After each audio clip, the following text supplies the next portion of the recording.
Good evening, dear listeners, and welcome back to History for Sleep, where the past unfolds in gentle whispers to carry you peacefully through the night. Tonight, we journey back to a small New England village in the late 17th century, where shadows grew long and fear took root in the frozen ground of winter. Close your eyes and let your breathing slow as we step together into the year 1692, into a community where faith and fear walked hand in hand down narrow, snow-covered paths. This is the story of Salem Village, Massachusetts, where whispers in the dark became screams in the light, and where ordinary people found themselves caught in extraordinary circumstances that would echo through the centuries. Tonight's tale is one of human nature revealed in all its complexity. The story of how fear can spread like fire through dry timber, how suspicion can poison the wells of community trust, and how the search for simple answers to complex questions can lead entire communities down dark and winding paths. So, settle into your pillows, let the weight of the day drift away, and allow yourself to be transported to a time when the line between the seen and unseen world felt thin as morning mist, and when the very air seemed to carry whispers of something mysterious and unsettling. This is the story of Salem, where fear consumed a Puritan town. Picture, if you will, a small village nestled in the Massachusetts Bay Colony in the depths of winter, 1691 turning to 1692. The landscape stretches out in shades of white and gray, where bare elm and oak trees stand like silent sentinels against the pale sky. Snow lies thick upon the ground, muffling the sounds of daily life, and wrapping the community in a cocoon of quiet that seems to press close around every dwelling. Salem Village was not the Salem we might know today, but rather a farming community several miles inland from the bustling port town of Salem proper. Here, perhaps 600 souls lived in scattered homesteads and modest frame houses, connected by rough roads that became nearly impassable when winter storms swept down from the north. The houses themselves were simple, sturdy structures, built to withstand the harsh New England climate. Picture steep-pitched roofs designed to shed snow, small windows with diamond-shaped panes that cast fractured light into dim interiors, and massive central chimneys that sent ribbons of smoke into the gray winter sky. Inside these homes, families gathered around great hearths where fires crackled and danced, casting flickering shadows on plastered walls and heavy wooden beams. This was a community of farmers and craftsmen, of wives and mothers who spun wool by firelight, and children who learned their letters from the Bible. It was a place where life moved to the rhythm of seasons and scripture, where every sunrise was a gift from Providence, and every sunset a reminder of life's fleeting nature. The people of Salem Village were Puritans, members of a religious movement that had fled the perceived corruptions of England to build what they believed would be a godly society in the New World. They dressed in simple, dark clothing, the men in wool breeches and doublets, the women in long dresses with white caps that covered their hair. Color was suspect, ornamentation discouraged. Their world was one of stark contrasts, good and evil, saved and damned, God's chosen and Satan's servants. In their understanding of the universe, the invisible world pressed constantly against the visible one. Angels and demons waged eternal warfare, and every human soul was a battlefield in this cosmic struggle. They believed deeply in providence, the idea that God's hand guided every event, from the fall of a sparrow to the rise and fall of nations. But they also believed in malevolent forces, in Satan's very real presence in their world, always seeking opportunities to corrupt and destroy God's people.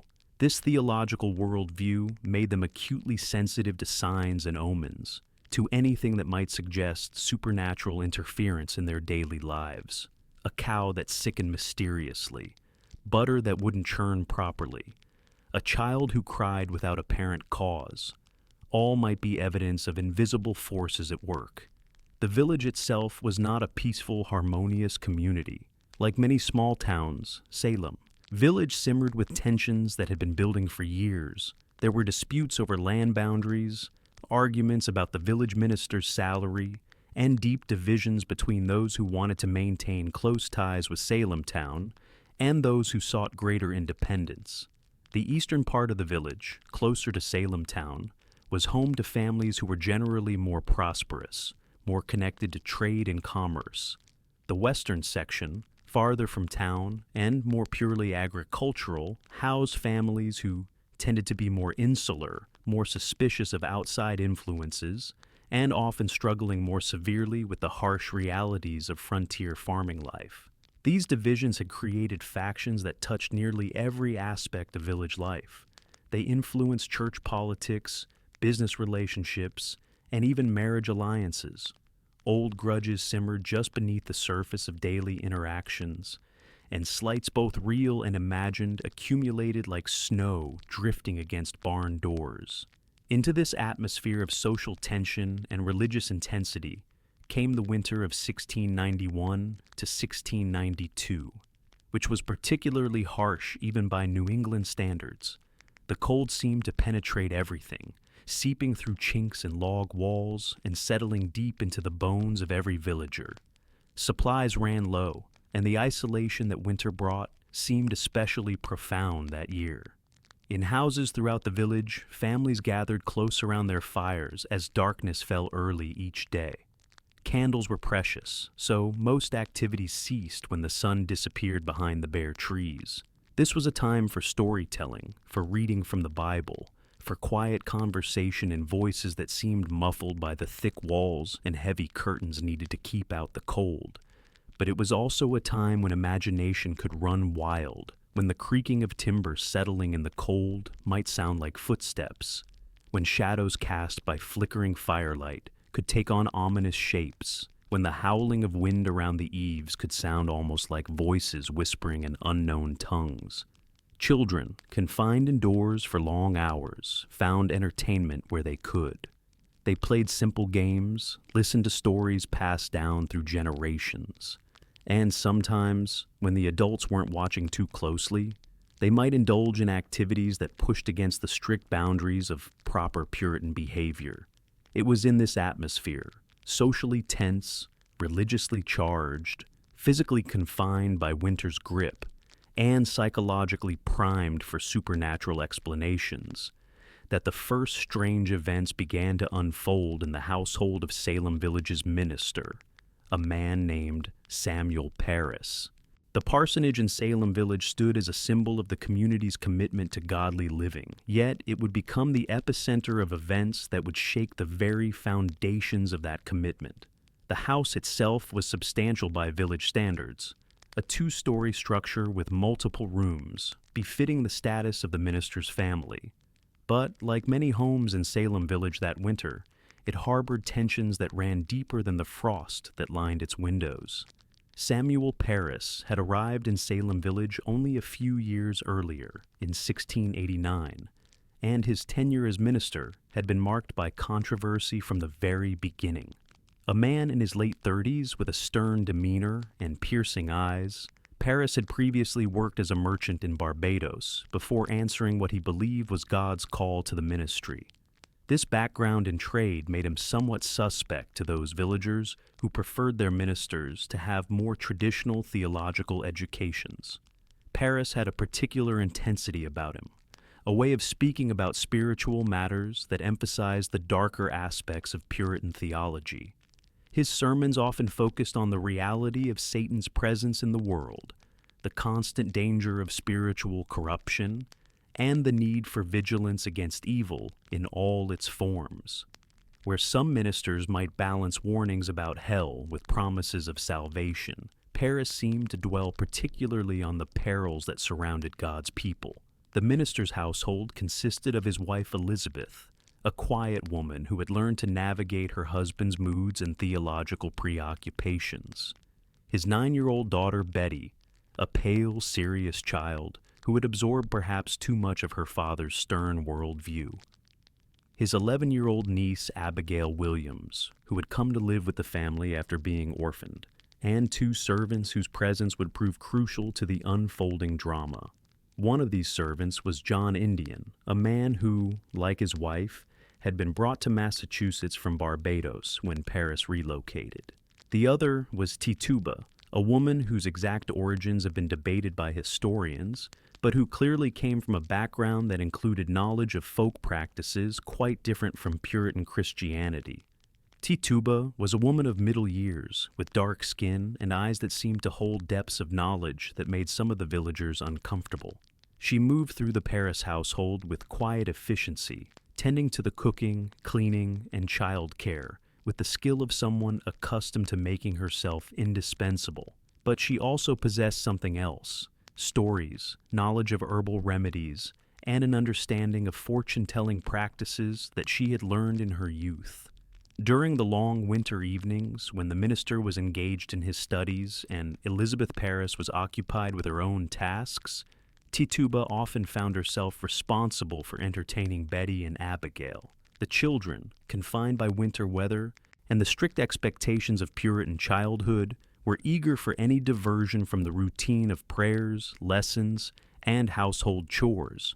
It was natural, perhaps, that Tituba would share stories from her own cultural background, tales of spirits and magic, of ways to glimpse the future or understand the hidden forces that shaped human destiny. To a woman from her background, such things were not necessarily evil, but rather part of the natural order, tools that could be used for protection or understanding. But to children raised in the intense atmosphere of Puritan theology, where every unexplained event might be evidence of supernatural forces at work, these stories took on a different significance. They were thrilling precisely because they were forbidden, exciting because they suggested powers and possibilities that existed outside the approved channels of prayer and scripture. As the winter deepened, these informal storytelling sessions began to evolve into something more active. Tituba, responding to the children's curiosity and perhaps homesick for the practices of her youth, began to teach Betty and Abigail simple forms of divination. She showed them how to crack an egg into a glass of water and interpret the shapes the white made as it dispersed, a practice known as Venus glass that was used to divine the profession of a future husband. These activities soon attracted other young people from the village. Word spread quietly among the children and teenagers that something interesting was happening at the parsonage. Soon, a small group of young people began gathering regularly to participate in these fortune-telling sessions.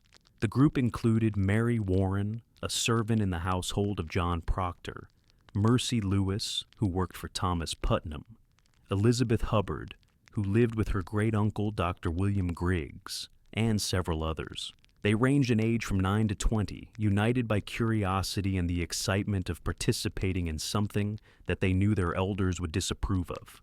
For weeks, these gatherings continued without incident.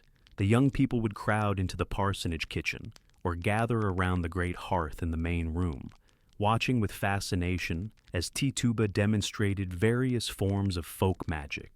They learned to read palms, to interpret the patterns of melted wax dropped into water, and to perform other simple divination rituals. The atmosphere of these sessions was probably more playful than sinister, more like a slumber party than a witch's sabbath. The participants likely giggled over predictions about their future husbands, gasped with excitement when the fortune-telling seemed to reveal surprising information, and enjoyed the delicious sense of doing something mildly rebellious. But in the psychological pressure cooker of Salem Village in the winter of 1692, even innocent activities could take on ominous significance. The children had been raised to believe that invisible forces constantly surrounded them, that Satan was always seeking opportunities to corrupt the innocent, and that even small deviations from proper behavior could open doorways to evil influences. As January turned to February, some of the participants in these sessions began to experience what they interpreted as disturbing consequences. They reported strange dreams, feelings of unease, and moments when they felt as though they were being watched by unseen eyes. The excitement of the fortune-telling sessions began to give way to anxiety and fear.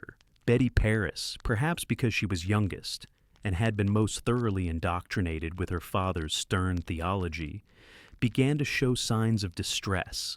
She became moody and withdrawn, spending long hours staring into the fire or out the frosted windows. She complained of strange sensations, of feeling as though invisible hands were touching her, of hearing voices that others couldn't hear. Abigail Williams, older and perhaps more naturally dramatic, began to exhibit more pronounced symptoms.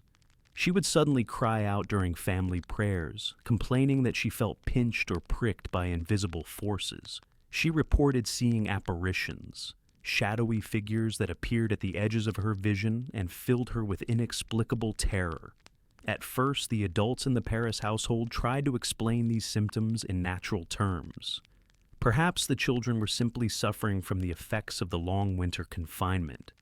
Maybe they had eaten something that disagreed with them, or were coming down with some seasonal illness. Elizabeth Parris dosed them with herbal remedies and encouraged them to spend more time in prayer and scripture study. But as the symptoms persisted and intensified, other explanations began to seem more plausible.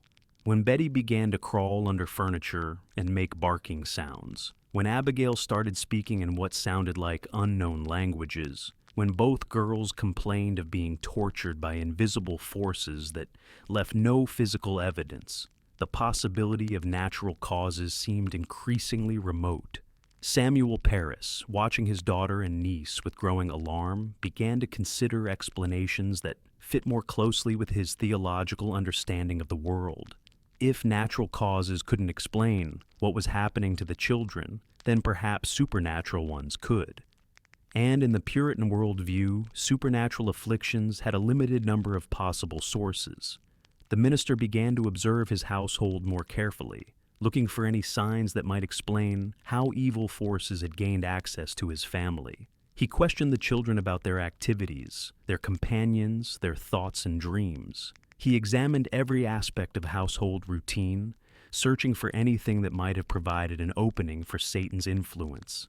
Meanwhile, word of the children's strange behavior began to spread through the village. In a community as small and tightly knit as Salem Village, it was impossible to keep such dramatic symptoms completely secret. Neighbors who came to visit the parsonage witnessed Betty's fits and Abigail's strange utterances. They carried reports back to their own families, and the stories grew in the telling. Soon, other young people who had participated in the fortune-telling sessions began to report similar symptoms. Mary Warren complained of being pinched and bitten by invisible attackers. Mercy Lewis fell into fits during which she claimed to see terrifying apparitions. Elizabeth Hubbard reported that spectral figures visited her at night, tormenting her and trying to force her to sign mysterious books. As February progressed, the number of afflicted individuals grew, and their symptoms became more dramatic and specific. They began to name their tormentors, claiming that they could see the spectral forms of particular village residents attacking them. They provided detailed descriptions of these apparitions and reported conversations in which the specters tried to recruit them to serve Satan. The village found itself confronting a crisis that challenged everything they thought they knew about their community. If the children were telling the truth, then witches walked among them, using supernatural powers to torment the innocent. But if the children were lying or deluded, then what could explain the dramatic and consistent nature of their symptoms? As February winds howled around the houses of Salem Village, carrying with them the promise of spring still weeks away, the crisis in the Parris household reached a point where intervention became necessary. The minister's daughter and niece were now experiencing fits so severe and disturbing that they could no longer be ignored or explained away as childhood mischief or seasonal melancholy. Dr. William Griggs, the village physician, was summoned to examine the afflicted children. Dr. Griggs was a man of middle years who had practiced medicine in Salem Village for many years, treating everything from broken bones to fevers with the combination of herbal remedies, bloodletting, and prayer that constituted medical practice in late 17th century New England. Picture Dr. Griggs arriving at the parsonage on a bitter February morning, his black bag in hand, his breath forming clouds in the frigid air. He would have climbed the steps to the front door with the measured tread of a man accustomed to being called upon in times of crisis, his face grave with the responsibility of his position as the community's primary medical authority. Inside the parsonage, he found scenes that challenged his medical understanding. Betty Parris lay in her bed, her small body contorted in positions that seemed impossible for a normal child to achieve. Her arms were twisted behind her back, her neck arched at an unnatural angle, and her eyes rolled back so that only the whites were visible. When Dr. Griggs approached to examine her, she began to speak in a voice that seemed too deep and harsh for a 9-year-old girl. Abigail Williams presented an equally disturbing picture. She paced the room with jerky, uncontrolled movements, her arms flailing as though she were fighting off invisible attackers. She cried out that she was being pinched, bitten, and pricked with pins, pointing to specific locations on her body where she claimed to feel these torments, though Dr. Griggs could see no physical evidence of injury. The physician applied all of his medical knowledge to understand what he was seeing. He checked the children for fevers, examined their eyes and throats, felt their pulses, and asked detailed questions about their diet, sleep patterns, and recent activities. He looked for any signs of physical illness or injury that might explain their symptoms. But the more Dr. Griggs observed, the more convinced he became that no natural explanation could account for what he was witnessing. The children's fits followed no pattern that he recognized from his medical training. Their physical contortions seemed to defy the normal limitations of human anatomy. Most significantly, they appeared to be suffering genuine torment from forces that he could not detect or measure. After spending several hours with the afflicted children, Dr. Griggs reached a conclusion that would prove fateful for Salem Village. He informed Samuel Parris that, in his medical opinion, the children were suffering from maleficium, the harmful effects of witchcraft. Their symptoms, he declared, could only be explained by supernatural forces deliberately directed against them by human agents working in league with Satan. This diagnosis, coming from the village's medical authority, transformed the situation from a family crisis into a community emergency. If Dr. Griggs was correct, then witches were actively operating in Salem Village, using their supernatural powers to attack innocent children. The implications were terrifying and demanded immediate action. Samuel Parris, faced with this professional confirmation of his worst fears, knew that he could no longer handle the crisis privately. He began to consult with other ministers and community leaders about how to proceed. The consensus was clear. If witches were responsible for the children's afflictions, then those witches had to be identified and stopped before they could harm others. But how could the perpetrators be identified? The children claimed to see their tormentors in spectral form, but these apparitions were invisible to everyone else. The challenge was to find a way to translate the children's supernatural visions into actionable information that could be used by earthly authorities. The solution came from the children themselves. Under intense questioning from their elders, Betty Parris and Abigail Williams began to provide specific names of the people whose specters they claimed were tormenting them. These accusations did not come easily. The children at first seemed reluctant to identify their attackers, perhaps understanding instinctively that their words would have serious consequences. The first person they named was Tituba, the very woman who had introduced them to the fortune-telling activities that may have started their troubles. This accusation had a certain logic to it from the Puritan perspective. Tituba was an outsider, someone from a different cultural background, who possessed knowledge of practices that mainstream Puritan society considered dangerous or evil. The second name that emerged was Sarah Good, a woman who occupied one of the lowest positions in Salem Village's social hierarchy. Sarah was a beggar who went from house to house asking for food and shelter, often bringing her young daughter, Sarah Dorcas, with her. She was known for her sharp tongue and surly manner, qualities that had made her unwelcome in many village homes. Sarah Good's life story was one of progressive social decline that had left her bitter and resentful. She had been married twice, both times to men who struggled financially. Her current husband, William Good, was regarded as shiftless and unreliable. The family had no permanent home and survived by imposing on the charity of neighbors who often resented their presence. When Sarah Good appeared at someone's door, asking for food or a place to spend the night, she was often turned away with harsh words. Village records show that she had been involved in numerous disputes over debts, property, and her family's right to shelter in various locations. She had developed a reputation for muttering curses under her breath when refused assistance, and several villagers later claimed that misfortunes had befallen them shortly after these encounters. The third person accused was Sarah Osborne, a woman whose situation was quite different from either Tituba or Sarah Good, but who had her own reasons for being viewed with suspicion by some villagers.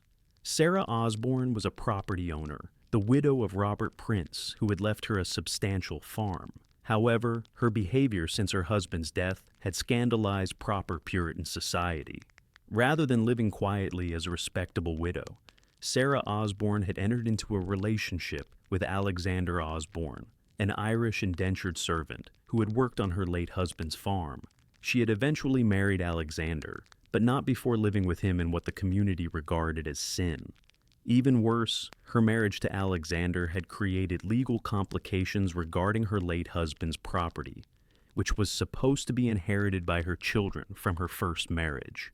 Sarah Osborne's legal battles over property rights had made her enemies in the village, and her unconventional personal life had damaged her reputation among neighbors who valued strict adherence to moral and social norms. She was also known to have stayed away from church services for extended periods, claiming illness but arousing suspicions about her true spiritual state. These three women, Tituba, Sarah Good, and Sarah Osborne, represented different types of social marginality that made them plausible targets for witchcraft accusations in the context of Salem Village society. Tituba was an ethnic and cultural outsider with knowledge of practices that seemed mysterious and potentially dangerous. Sarah Good was an economic outcast whose poverty and abrasive personality had made her many enemies. Sarah Osborne was a moral outsider whose sexual and legal behavior had placed her outside the bounds of respectable society. On February 29, 1692, warrants were issued for the arrest of all three women on charges of witchcraft. The complaints were filed by Thomas Putnam, Edward Putnam, and Samuel Parris, acting on behalf of the afflicted children.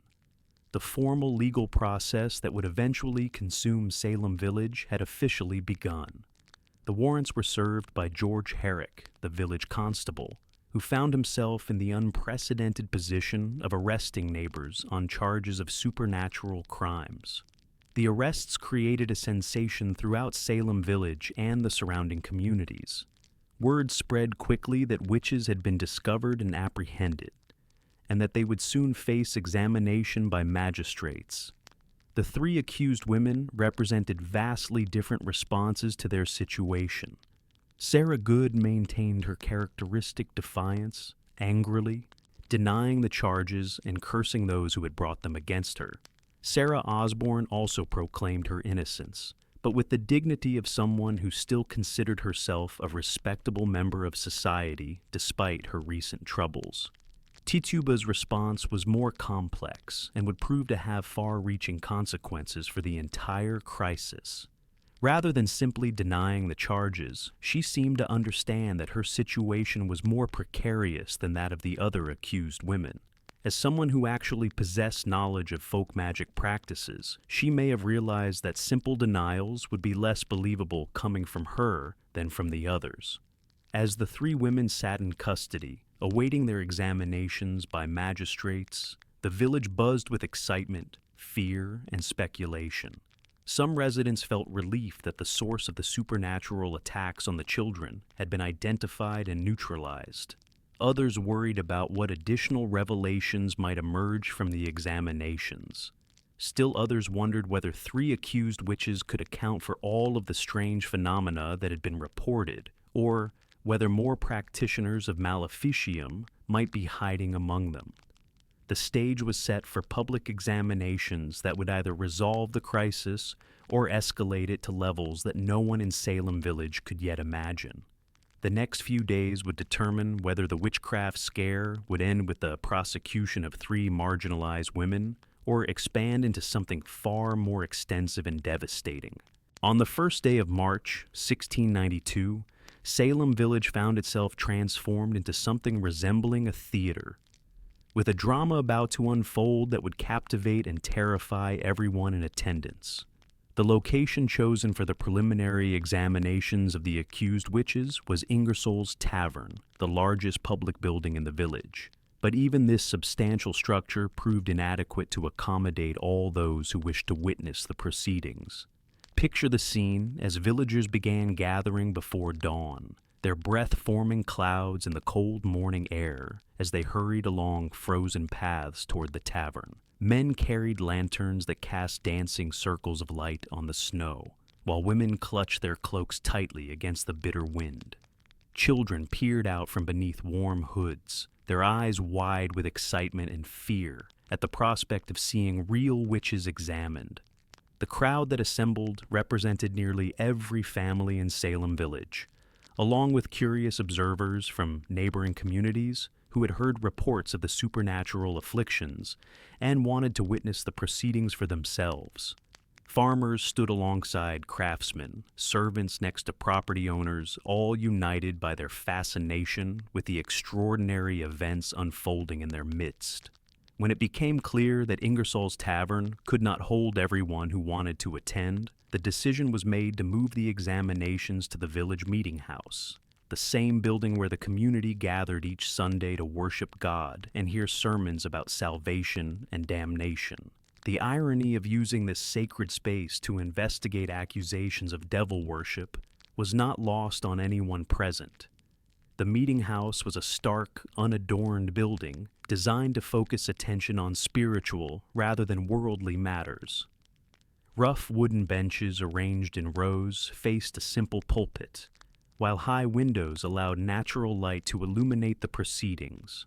On this March morning, those windows revealed a gray sky, heavy with clouds that seemed to press down upon the building like a physical weight. The magistrates who would conduct the examinations were John Hathorne and Jonathan Corwin, both respected members of the colonial establishment with experience in legal matters. Hathorne, in particular, brought an intensity to the proceedings that would prove crucial to their direction. He was a man convinced of the reality of witchcraft and determined to root out any practitioners who might be threatening the community. As the magistrates took their places at a table positioned before the pulpit, the accused women were brought in under guard. The contrast between their situations was immediately apparent to all observers. Sarah Osborne, despite her imprisonment, maintained the bearing of a woman who still considered herself respectable. Sarah Good slouched defiantly, her weathered face set in lines of anger and resentment.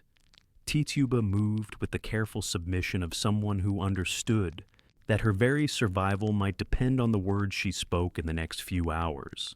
The afflicted children were also present, seated in prominent positions where their reactions to the proceedings could be observed by everyone in attendance. Betty Parris and Abigail Williams sat with their relatives, while the other young people who had reported supernatural torments were scattered throughout the audience with their families and employers. The first examination was that of Sarah Good, and it established patterns that would be repeated throughout the crisis. Magistrate Hathorne began with direct questions about the accusations against her, asking whether she had made a contract with the devil or used supernatural powers to harm the afflicted children. Sarah Good's responses were characteristically blunt and uncompromising. She denied all charges, declared that she had never harmed anyone through witchcraft, and insisted that she knew nothing about the children's afflictions. Her denials, however, were delivered with an edge of anger that may have undermined their effectiveness with an audience predisposed to believe in her guilt. As Sarah Good spoke, something extraordinary happened that electrified everyone present. the afflicted children began to react as though they were being physically attacked by invisible forces. Abigail Williams cried out that she could see Sarah Good's specter leaving her physical body and coming toward her with outstretched hands.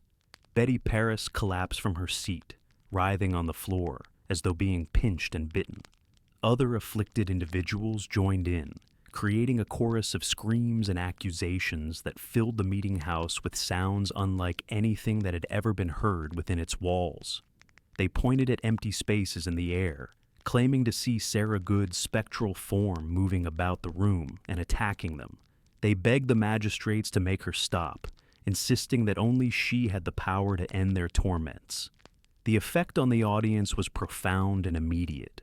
Here was apparent proof that Sarah Good possessed supernatural powers and was willing to use them even in the presence of legal authorities. The fact that the children's fits began precisely when Sarah Good started speaking seemed too coincidental to be explained by natural causes. Magistrate Hathorne, observing these dramatic reactions, pressed Sarah Good more aggressively. He demanded that she explain why the children were suffering if she was innocent. He asked her to account for various misfortunes that had befallen her neighbors after disputes with her. He challenged her to prove her innocence by demonstrating that she could not control the children's afflictions. Sarah Good's responses became increasingly desperate and contradictory. At one point, she suggested that perhaps Sarah Osborne was responsible for the witchcraft, attempting to deflect suspicion onto her fellow accused.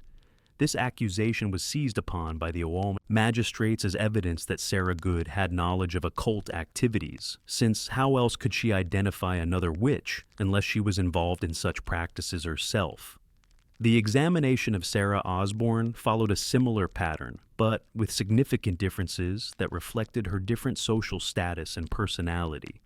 Sarah Osborne spoke with more dignity and coherence than Sarah Good, carefully explaining her innocence and expressing puzzlement about the accusations against her.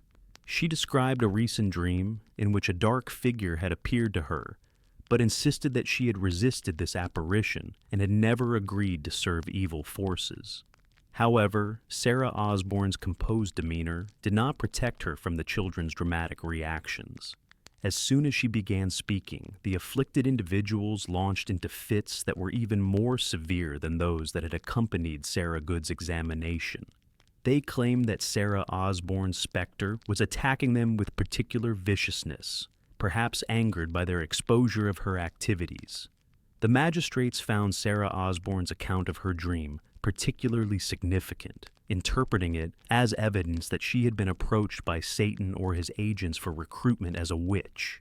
The fact that she remembered and described this supernatural encounter suggested to them that she had given it serious consideration, even if she claimed to have ultimately refused.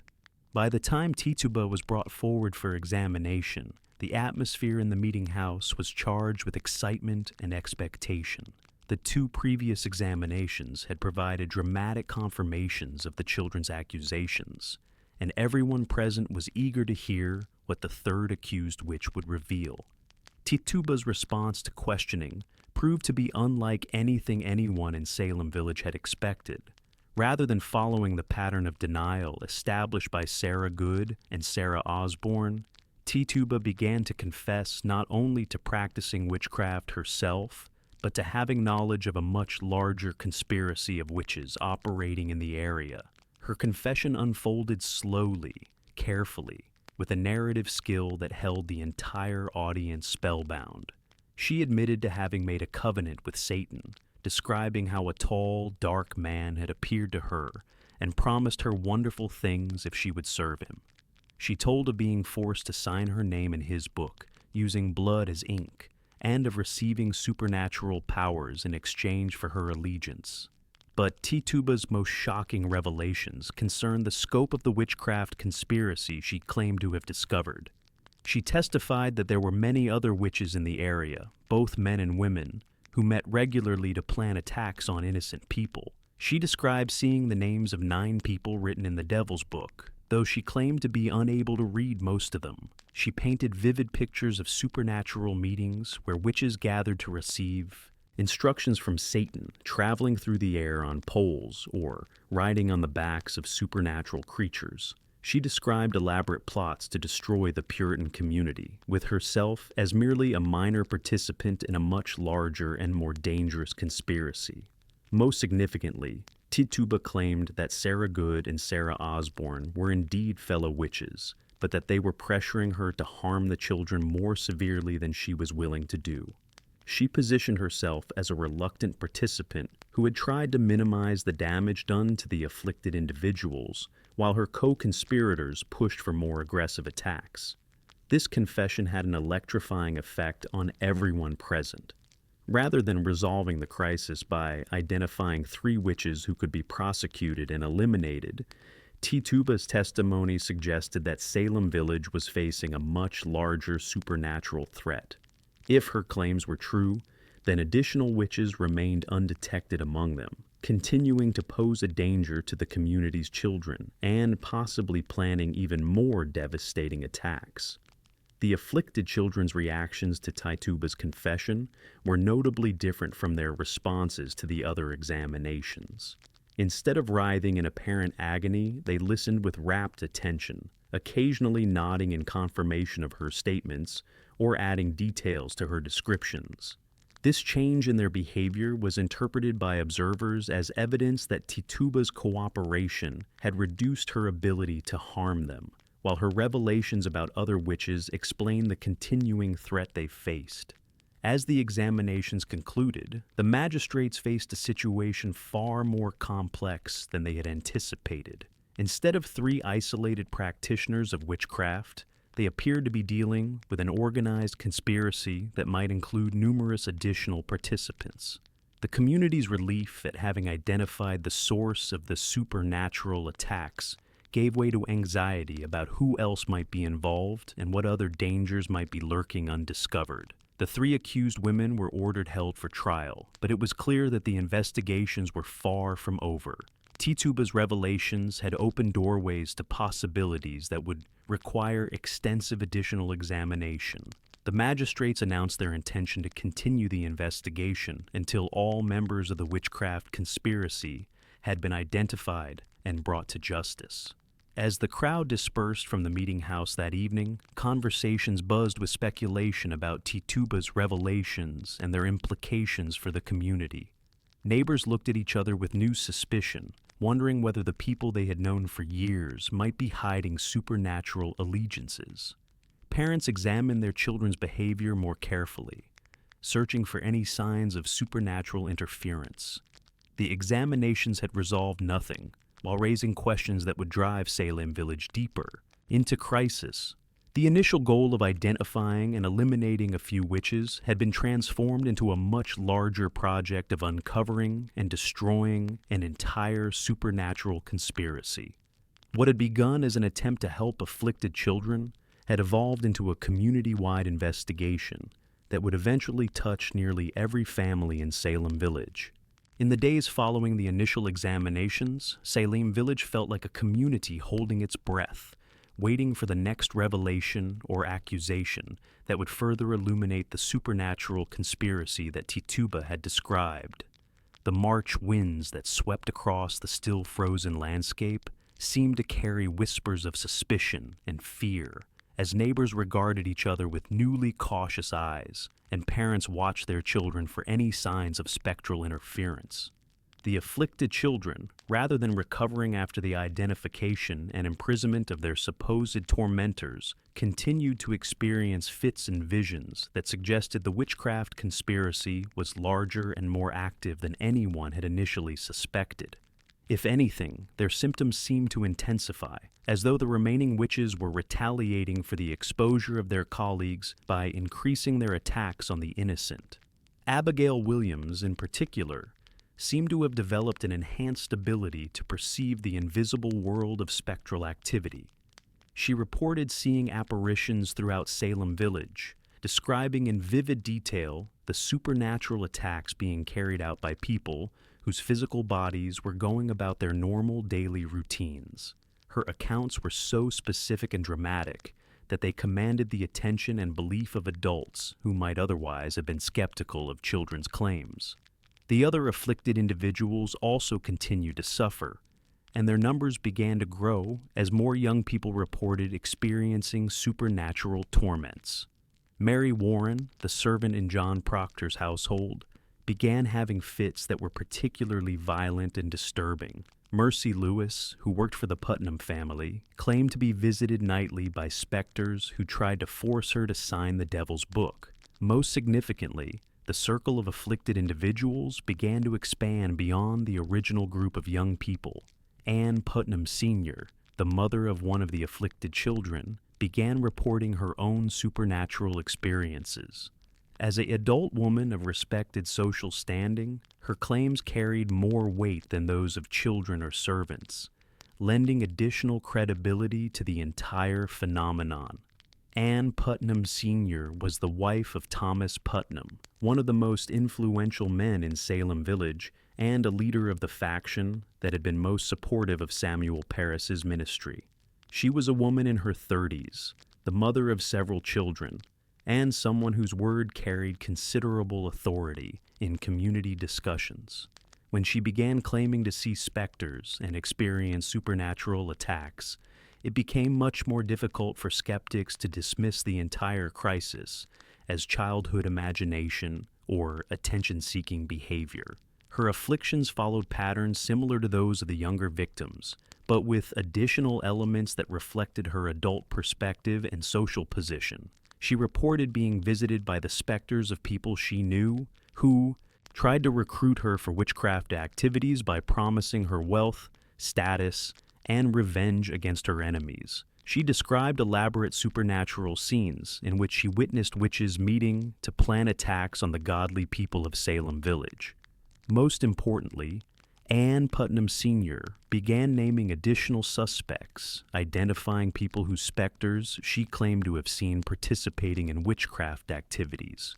Her accusations carried particular weight because they came from someone who was both an adult and a member of the community's social elite, rather than from children or social marginals whose motivations might be questioned.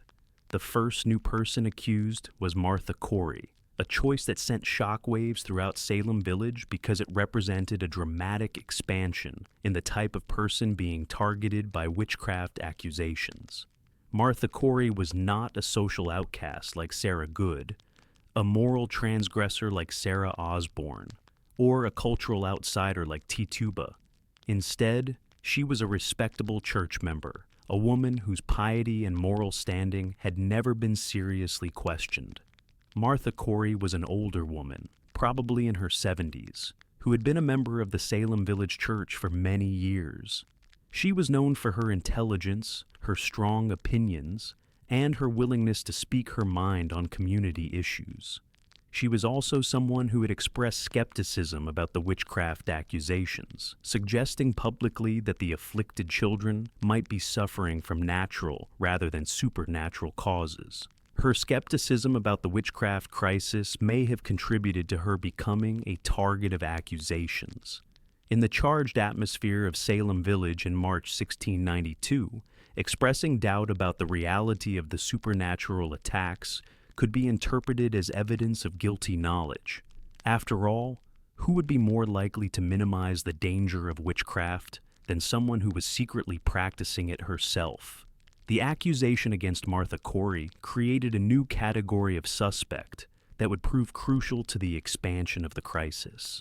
If a respectable church member could be a witch, then anyone in the community might be hiding supernatural allegiances. The boundaries that had initially seemed to protect certain types of people from suspicion began to dissolve, replaced by the understanding that witches were skilled at disguising their true nature behind facades of respectability. When Martha Corey was examined by the magistrates, she maintained her innocence with the dignity and articulation expected from someone of her social standing and church membership. She denied all accusations of witchcraft, challenged the reliability of spectral evidence, and suggested that the afflicted individuals might be deluded or influenced by natural rather than supernatural forces. However, her composed and rational responses were immediately countered by dramatic reactions from the afflicted individuals. As soon as Martha Corey began speaking, the children and other victims launched into fits that were described as being even more severe than those that had accompanied previous examinations. They claimed that her specter was attacking them with particular viciousness, perhaps because they had exposed someone who had been successfully hiding her supernatural activities. The contrast between Martha Corey's calm denials and the afflicted individual's dramatic suffering created a powerful impression on observers. Here was apparent evidence of exactly the kind of deception that made witches so dangerous: the ability to appear innocent and godly, while secretly wielding supernatural powers against the innocent. The next person to be accused represented yet another expansion in the scope of the crisis. Rebecca Nurse was not only a church member, but one of the most respected women in Salem Village, someone whose piety, charity, and moral character had made her a pillar of the community for decades. If Martha Corey's accusation had been shocking, the charges against Rebecca Nurse seemed almost incomprehensible to many villagers. Rebecca Nurse was an elderly woman, probably in her 70s, who had raised a large family and been involved in community life for most of her adult years. She was known for her kindness to neighbors in need, her faithful attendance at church services, and her gentle manner with children and servants. She came from the Town family, which was generally well regarded in the community, and was married to Francis Nurse, a successful farmer and respected church member.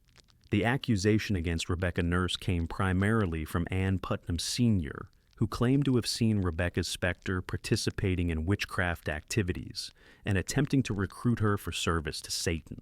The specific nature of these accusations was particularly disturbing, as Anne claimed that Rebecca's specter had boasted about supernatural murders she had committed, including the deaths of several infants in the community. These charges of supernatural infanticide touched one of the deepest fears of any agricultural community, where infant mortality was already tragically common, and any suggestion that some child deaths might be the result of malevolent human action rather than divine will was profoundly threatening. If Rebecca Nurse could use witchcraft to kill babies, then no family's children were safe from supernatural attack. The accusation against Rebecca Nurse created deep divisions within Salem Village that reflected long-standing social and political tensions. The Nurse family was associated with the faction that had opposed Samuel Parris's appointment as minister and had generally sought to maintain closer ties with Salem town rather than pursuing greater independence for Salem Village. The Putnam family, which was the source of many accusations, represented the opposite faction in these disputes. Some villagers began to wonder whether the witchcraft accusations were being influenced by these older conflicts, with supernatural charges being used to attack people who had been on the wrong side of community political disputes. However, the dramatic and consistent testimony of the afflicted individuals made it difficult to dismiss their claims as purely political manipulation. Rebecca Nurse's examination followed the now familiar pattern of dignified denials, followed by dramatic reactions from the afflicted individuals. However, her case introduced new complexities that would become increasingly important as the crisis continued. Unlike the previous accused women, Rebecca Nurse had numerous supporters in the community who were willing to speak publicly on her behalf. A petition supporting Rebecca Nurse was signed by 39 of her neighbors, including some of the most respected men in Salem Village. This document testified to her good character, her long history of charitable actions, and her consistent demonstration of Christian faith and behavior. The petitioners expressed their conviction that someone of Rebecca Nurse's demonstrated godliness could not possibly be guilty of witchcraft. The existence of this petition created a new dynamic in the witchcraft proceedings, as it represented the first organized opposition to the accusations, and suggested that the community was not unified in its acceptance of spectral evidence. The magistrates found themselves facing a situation where respected members of the community were publicly challenging the reliability of the afflicted individual's testimony. However, the afflicted individual's reactions to Rebecca Nurse seemed to provide powerful counter-evidence to the petition's claims about her character. During her examination, they experienced fits that were described as being among the most severe yet witnessed, suggesting that Rebecca Spector was retaliating against them for exposing her supernatural activities. As March progressed into April, the number of accusations continued to grow, and the types of people being accused continued to expand. The crisis that had begun with 3 marginalized women had evolved into an investigation that was reaching into the heart of Salem Village society, touching families that had never before been associated with any kind of scandal or suspicion. The afflicted individuals seemed to have gained confidence and authority from the community's response to their earlier accusations. Their ability to identify hidden witches had been validated by the dramatic evidence presented during the examinations, and their continuing suffering demonstrated the ongoing threat posed by the supernatural conspiracy they had uncovered. Each new accusation created additional anxiety throughout Salem Village, as neighbors wondered who might be identified next and whether their own families might somehow become involved in the expanding investigation. The sense of community solidarity that had initially united villagers against the supernatural threat began to give way to suspicion and fear as it became clear that the witches might be found among previously trusted neighbors and friends. As April brought the first tentative signs of spring to Salem Village, patches of brown earth appearing through the melting snow, buds swelling on bare tree branches, and longer days that promised eventual relief from winter's grip, the witchcraft crisis was entering a new phase that would test the very foundations of community authority and social order. The expanding circle of accusations had begun to create tensions that went beyond simple questions of guilt or innocence. As more respectable community members found themselves accused of witchcraft, some people began to question whether the afflicted individuals were reliable witnesses, whether spectral evidence should be accepted in legal proceedings, and whether the entire crisis might be spiraling out of control. At the center of these emerging doubts was John Proctor, a farmer and tavern keeper who had become increasingly vocal in his skepticism about the witchcraft accusations. John Proctor was a man in his 60s, someone who had lived in the Salem area for most of his adult life, and had established himself as a successful landowner and businessman. He was known for his direct manner of speaking, his independence of thought, and his willingness to challenge popular opinion when he believed it to be wrong. Proctor's Tavern, located on the Ipswich Road that connected Salem Village to the outside world, had become an informal gathering place for people who harbored doubts about the witchcraft proceedings. Travelers from other communities often stopped there and expressed surprise at the dramatic events unfolding in Salem Village, noting that similar accusations had not been taken so seriously in their own towns. More significantly, John Proctor employed Mary Warren, one of the original group of afflicted individuals, as a servant in his household. This gave him a unique perspective on the behavior and motivations of the accusers, and what he observed led him to conclude that their afflictions might not be entirely genuine. Mary Warren was a young woman in her early 20s who had been among the participants in Tituba's fortune-telling sessions and had subsequently become one of the most dramatic of the afflicted individuals. Her fits were particularly violent and her visions particularly detailed, making her testimony crucial to many of the accusations that had been brought against suspected witches. However, John Proctor had noticed that Mary Warren's afflictions seemed to follow certain patterns that suggested they might be at least partially under her conscious control. She rarely experienced fits when she was engaged in demanding physical labor, but they occurred more frequently when she was the center of attention, or when she was being questioned about her supernatural experiences. Based on these observations, John Proctor began to express publicly his belief that the afflicted individuals might be deceiving the community, either consciously or unconsciously. He suggested that what appeared to be supernatural afflictions might actually be the result of hysteria, attention-seeking behavior, or even deliberate fraud designed to give powerless young people a form of authority and influence they could not otherwise obtain. These views, expressed in a community that had largely accepted the reality of the supernatural conspiracy, made John Proctor a controversial figure. Some people appreciated his willingness to voice doubts that they themselves harbored, but were afraid to express. Others saw his skepticism as dangerous, either because it might interfere with the important work of identifying and prosecuting witches, or because it might suggest that he possessed guilty knowledge about the true nature of the crisis. John Proctor's situation was further complicated by his treatment of Mary Warren. Believing that her afflictions were not genuine, he had attempted to cure them through discipline rather than sympathy. He had threatened to beat her if she continued her fits, and had required her to perform normal household duties even when she claimed to be suffering from supernatural attacks. Remarkably, this approach had seemed to work, at least temporarily. When John Proctor was present and insisting that Mary Warren behave normally, her afflictions often subsided.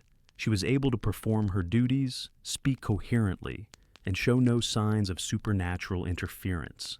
This improvement reinforced Proctor's belief that the afflictions were not genuine and could be controlled by the supposed victims if they chose to do so.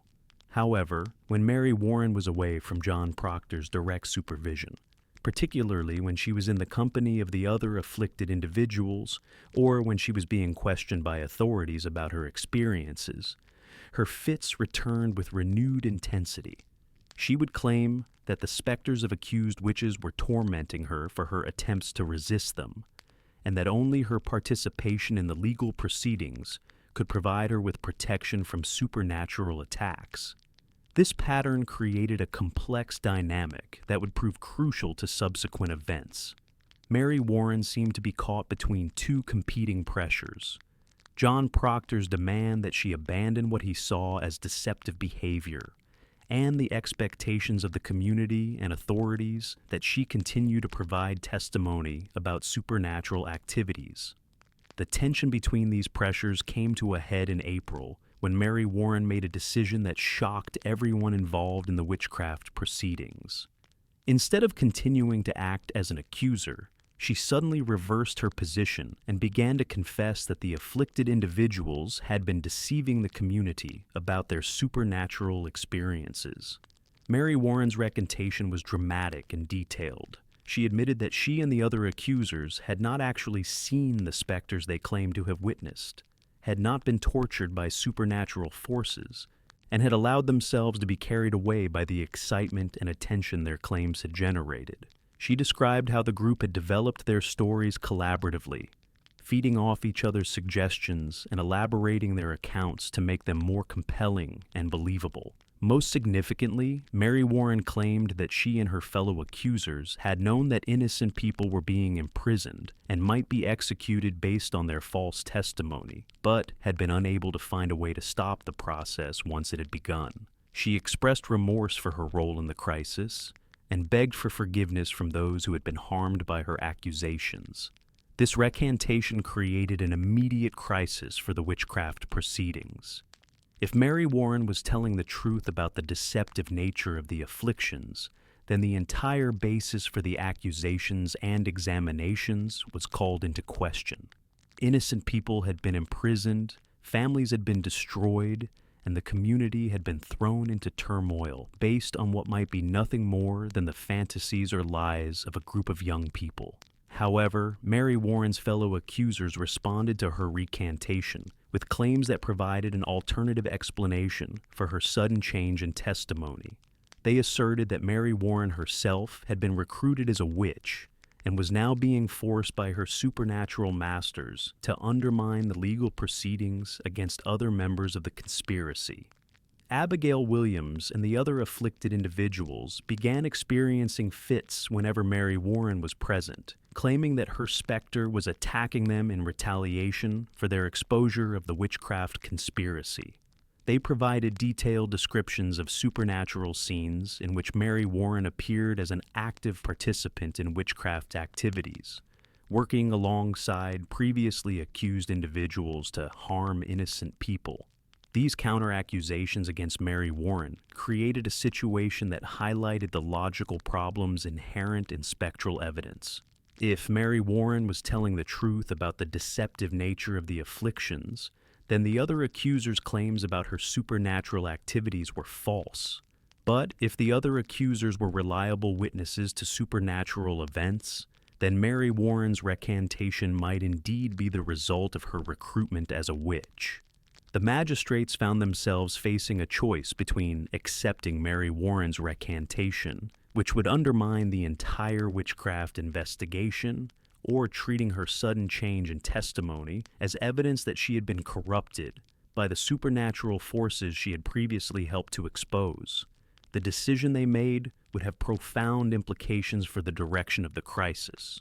Rather than seriously investigating Mary Warren's claims about deception among the accusers, the authorities chose to interpret her recantation as evidence of her involvement in witchcraft activities. She was arrested and imprisoned, along with the other accused individuals, transforming her from a key witness for the prosecution into another defendant facing charges that could result in her execution. This decision had immediate consequences for John Proctor, whose role in encouraging Mary Warren's recantation made him a target of suspicion.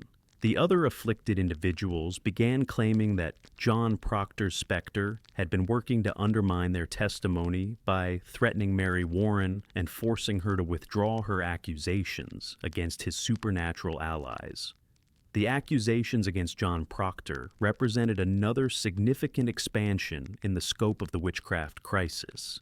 He was not only a respectable member of the community, but someone who had been actively challenging the proceedings from a position of authority and influence. His prosecution would send a clear message that skepticism about the witchcraft accusations would not be tolerated and might itself be evidence of supernatural allegiances. When John Proctor was examined by the magistrates, he maintained his position that the entire witchcraft crisis was based on deception and delusion rather than genuine supernatural activity. He challenged the reliability of spectral evidence, questioned the motivations of the accusers, and argued that innocent people were being persecuted based on testimony that would not be accepted in any other type of legal proceeding. However, John Proctor's rational arguments were immediately countered by dramatic demonstrations from the afflicted individuals, who experienced some of their most severe fits yet witnessed during his examination. They claimed that his specter was attacking them with particular violence, apparently enraged by their exposure of his supernatural activities. The examination of John Proctor was followed quickly by accusations against his wife, Elizabeth Proctor, who was described by the afflicted individuals as an active participant in the witchcraft conspiracy. Elizabeth Proctor was known as a quiet, pious woman who had raised several children and been a faithful member of the community for many years. The charges against her seemed to confirm that the supernatural conspiracy included entire families, and that witches were skilled at hiding their activities behind facades of respectability and godliness. The arrest and imprisonment of both John and Elizabeth Proctor sent shockwaves through Salem Village and the surrounding communities. Here were people who had been respected members of society, whose guilt seemed inconceivable to many of their neighbors, but whose prosecution was supported by dramatic and consistent testimony from multiple witnesses. The Proctor case also highlighted the devastating practical consequences of the witchcraft accusations for the families involved. With both parents imprisoned, the Proctor children were left to manage the family farm and business during the crucial spring planting season. Their property was vulnerable to seizure to pay legal costs and potential fines, and their social standing in the community had been destroyed by the accusations against their parents. As April progressed, it became clear that the witchcraft crisis had evolved far beyond its original scope and was beginning to consume some of the most substantial and respectable families in Salem Village. The initial goal of identifying a few marginal practitioners of folk magic had been transformed into a comprehensive investigation of a supernatural conspiracy that seemed to include people from every level of society. The prosecution of John Proctor also represented a crucial turning point in terms of community authority and social control. By treating skepticism about the proceedings as potential evidence of guilt, the authorities had effectively silenced most public criticism of their methods and conclusions. The message was clear. In the current crisis, loyalty to the community required acceptance of the afflicted individual's testimony, regardless of any doubts one might harbor about its reliability or implications. As spring settled more fully over Salem Village, bringing with it the urgent demands of planting season and the renewal of life that followed winter's long dominance, the witchcraft crisis continued to expand in directions that few could have predicted when the first accusations were made against 3 marginal women.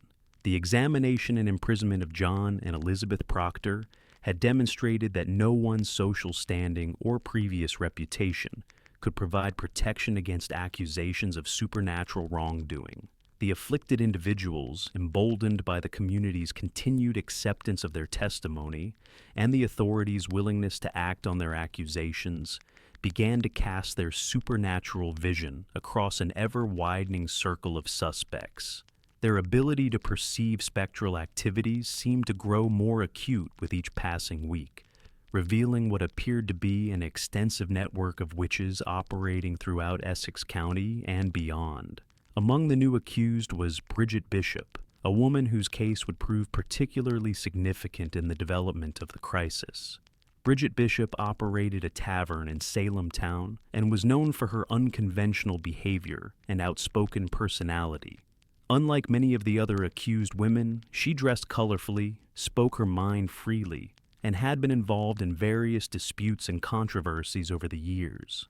Bridget Bishop had actually been accused of witchcraft once before, in the 1680s, though those charges had never resulted in a conviction. She was known to have quarreled with neighbors over property lines, business practices, and personal matters, creating a reservoir of resentment that made her a plausible target for supernatural accusations. Her tavern was a place where people gathered to drink, socialize, and sometimes engage in activities that strict Puritans considered inappropriate or immoral. There were reports of music, dancing, and gambling taking place there.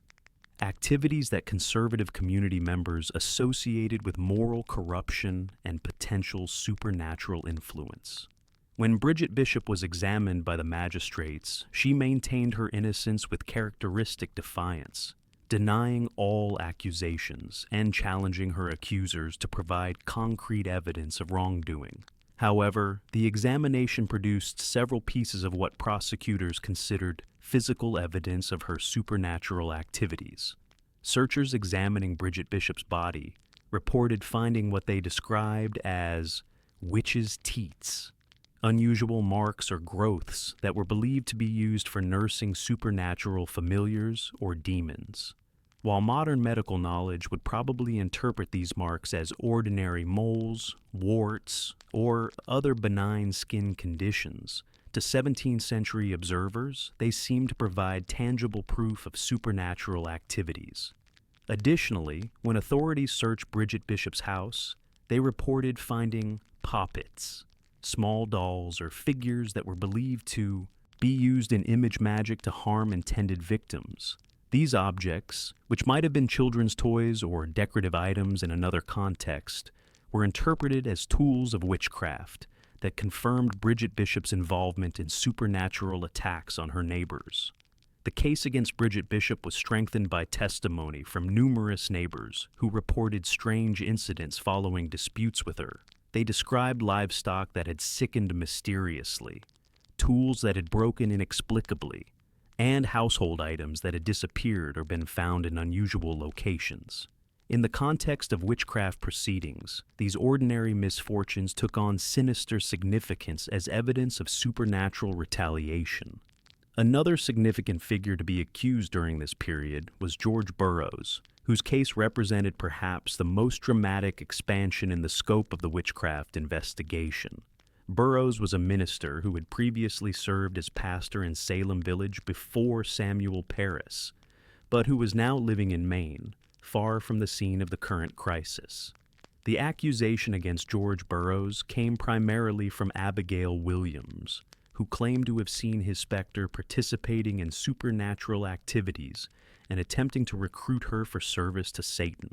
What made this accusation particularly shocking was not just Burroughs' status as a minister, but the specific nature of the charges brought against him. The afflicted individuals claimed that George Burroughs was not merely a witch, but the leader of the entire supernatural conspiracy, a figure they described as the Black Minister, who served as Satan's representative in New England. They provided detailed accounts of witches' meetings, where Burroughs allegedly presided over ceremonies that perverted Christian rituals and directed attacks on godly communities throughout the region. These accusations suggested that the witchcraft conspiracy was far more extensive and organized than anyone had previously imagined. If George Burroughs was indeed leading a region-wide network of supernatural practitioners, then the threat to Puritan society was much greater than a few local witches attacking children in Salem Village. The charges against a minister also raised profound theological questions about the nature of evil and the reliability of outward appearances. If someone who had been ordained to serve God could secretly be serving Satan, then how could anyone's true spiritual allegiance be determined? The accusation against Burroughs seemed to confirm the most paranoid fears about the extent to which evil forces had infiltrated supposedly godly institutions. When George Burroughs was brought back from Maine to face examination, he presented a composed and articulate defense of his innocence. He recited the Lord's Prayer perfectly, which was significant because popular belief held that witches could not correctly say this fundamental Christian prayer. His ability to do it so created some doubt among observers about the validity of the charges against him. However, the afflicted individuals explained that Burroughs' ability to recite the Lord's Prayer was actually evidence of his sophisticated supernatural abilities. As the leader of the witchcraft conspiracy, they claimed, he possessed powers that allowed him to overcome the limitations that affected ordinary witches. His apparent piety was described as a carefully constructed deception designed to hide his true allegiances. During this same period, accusations began to extend beyond Salem Village and even beyond Massachusetts. The afflicted individuals claimed to see specters of witches from other towns and colonies, suggesting that the supernatural conspiracy had interstate dimensions. Some of these distant accusations were taken seriously enough to result in arrests and examinations in other jurisdictions. The geographic expansion of the accusations created logistical challenges for the legal system and raised questions about the practical limits of spectral evidence. If the afflicted individuals in Salem Village could reliably identify witches in distant locations they had never visited, it suggested remarkable supernatural abilities. But it also created situations where their testimony could be checked against independent evidence in ways that had not been possible with local accusations. As the number of accused individuals continued to grow, the Essex County jail system became severely overcrowded. Conditions in the jails, which had never been designed to hold large numbers of prisoners for extended periods, became increasingly harsh. Families of the accused faced financial ruin from the costs of imprisonment, legal proceedings, and the seizure of property to pay various fees and fines. And so, the tale of Salem's winter of fear draws to a close. What began as whispers in a minister's house grew into cries that carried through the meeting house, the jail, and eventually into history itself. Ordinary disputes, old grudges, and unseen anxieties wove together into a storm that none in Salem Village could escape. In the span of a single year, nearly 200 were accused, 19 were hanged, and 1 was pressed to death under heavy stones. Families were broken, reputations destroyed, and an entire community scarred by its own certainty. Yet time passed, and with distance came regret. Within a few years, doubts arose, apologies were offered, and some restitution was made to the families of the accused. Ministers who had once thundered warnings of Satan began to speak of error and human failing. Salem came to stand not only for fear, but also for caution, a reminder of how swiftly suspicion can take root and how costly it becomes when justice yields to panic. The story of Salem is not only about witches or Puritans, but about us, about the fragile line between trust and suspicion, about how easily the need for certainty can lead us into cruelty, and about the importance of questioning what fear insists must be true. Tonight, as the fire of this history burns low, we leave Salem Village to its silence, snow drifting over fields, chimneys breathing into the gray sky, and the echoes of voices that once trembled with fear. The past rests now, as may you.